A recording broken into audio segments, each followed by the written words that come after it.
martial law alone. You know, when I proclaimed martial law, I didn't proclaim martial law alone.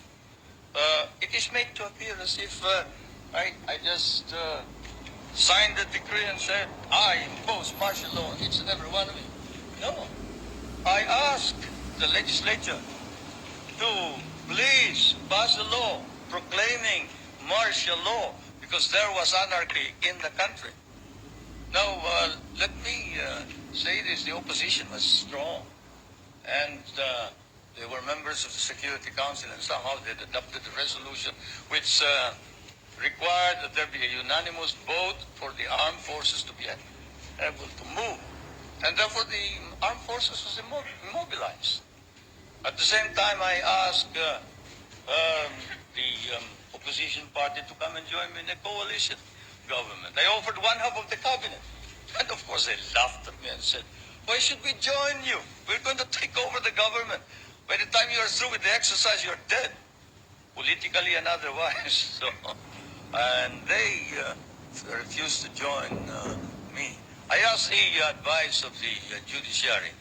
I asked the Supreme Court justices, the Court of Appeals justices, and the members of the private sector.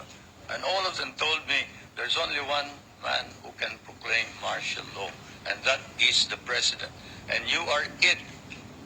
You are the only one who can proclaim martial law.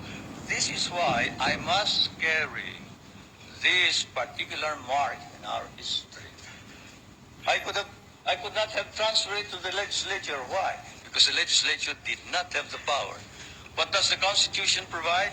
The President shall be the Commander-in-Chief of the Armed Forces of the Philippines, and he may order the armed forces out to quell any disorder, riot, rebellion, invasion, insurrection, and in case of invasion, insurrection, rebellion, or imminent danger thereof, when the public safety requires it, he may suspend the privilege of the writ of habeas corpus or proclaim martial law throughout the Philippines or any part thereof.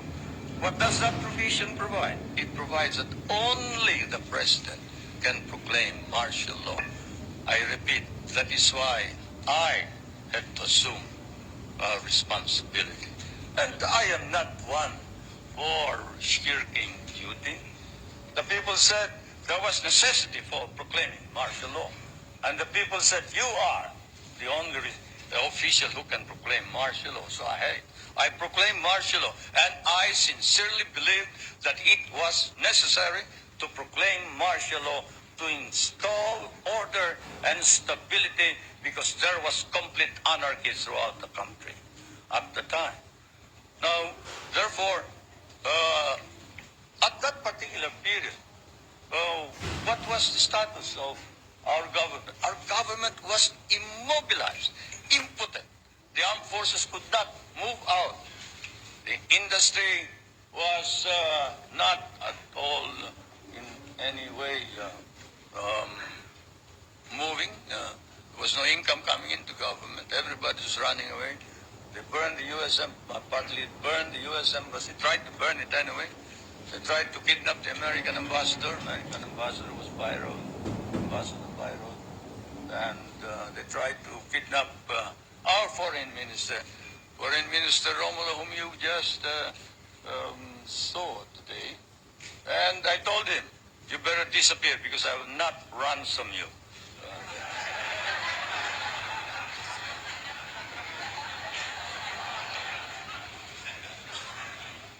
But whatever it is, they burned the Manila International Airport, they bombed the Supreme Court, they bombed the Constitutional Convention, they bombed the City Hall, they burned part of Malacanang Palace, they attempted to kidnap my children, they attempted to kill the President 8 times.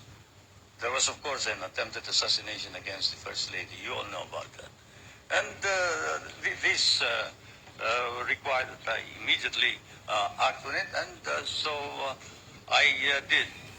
Now, we established land reform. We were fighting a group known as the Hukbalahap, Hukbong Nagpapalaya ng Bayan.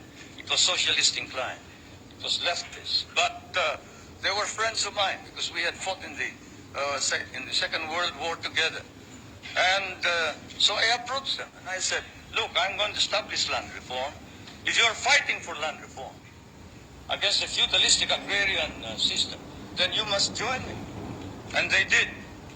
I want to introduce to you the leader of that rebellion, who is now present and is a part of the government, Mr. Luis Taruk.